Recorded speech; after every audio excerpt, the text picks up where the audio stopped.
బాప్తిసం తీసుకుంటే ఆ పరలోకం వస్తుందంటే అందరూ బాప్తిసం తీసుకుంటారు. ప్రధానమంత్రి నరేంద్ర మోడీ కూడా నీళ్ళలో మునిగిలేస్తాడు.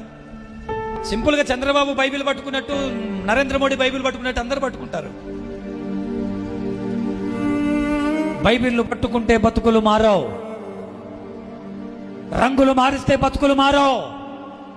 మనస్సు మారాలి, బుద్ధి మారాలి, నీ విధి విధానం మారాలి, నీ హృదయంలో ఉన్న తలంపులు మారాలి, నీ శేష జీవితాన్ని, నీ యవన జీవితాన్ని నా యేసయ్యకు త్యాగం చేసి ఇవ్వాలి.